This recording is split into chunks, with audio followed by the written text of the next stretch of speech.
কসবা গণধর্ষণ কাণ্ডের প্রতিবাদে বড়জোড়ায় বিজেপির বিক্ষোভ। নেতৃত্বে বিষ্ণুপুর সাংগঠনিক জেলা বিজেপি।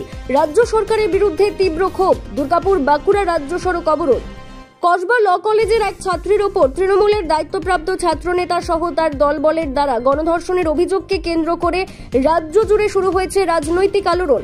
এই ন্যক্কারজনক ঘটনার প্রতিবাদে শনিবার বড়জোড়া চৌমাথা মোড়ে পথ অবরোধ ও বিক্ষোভ কর্মসূচি গ্রহণ করল বিষ্ণুপুর সাংগঠনিক জেলা বিজেপি।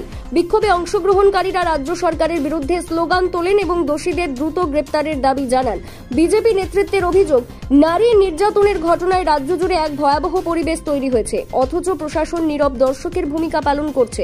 বিক্ষোভে উপস্থিত বিজেপি নেতাকর্মীরা কেন্দ্রীয় শিক্ষা প্রতিমন্ত্রী ও রাজ্য সভাপতি ডক্টর সুকান্ত মজুমদারের গ্রেপ্তারেরও কড়া প্রতিবাদ জানান। তারা বলেন, গণধর্ষণের মতো জঘন্য ঘটনার প্রতিবাদ করতে গিয়ে তাকে গ্রেপ্তার করা হয়েছে। এটি গণতান্ত্রিক অধিকারের ওপর নগ্ন হামলা।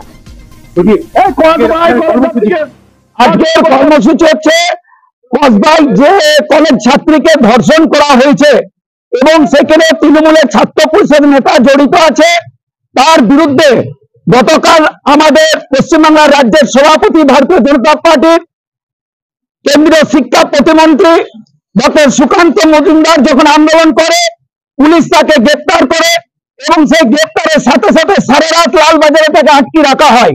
এই নিয়ে একই মাসে 4 বার তাকে গ্রেপ্তার করা হয়েছে।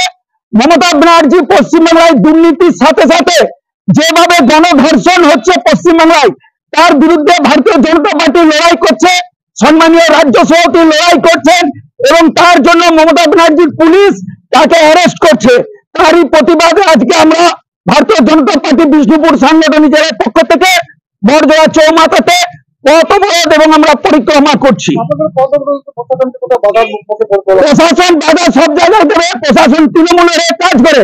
মমতা ব্যানার্জির পুলিশ চটিচাটা পুলিশ, যারা অনুব্রতর কাছে ডাল বাখান সহ্য করে, কিন্তু সাধারণ মানুষের জন্য যারা আন্দোলন করে সেই আন্দোলনকে ওরা প্রতিহত করে। পশ্চিমবাংলায় যেভাবে নারী নির্যাতন হচ্ছে, আমাদের মা বোনদের সুরক্ষার বিষয় নিয়ে আমরা চিন্তিত এবং এই নারী নির্যাতনের বিরুদ্ধে ভারতীয় জনতা পার্টি লড়াই করছে।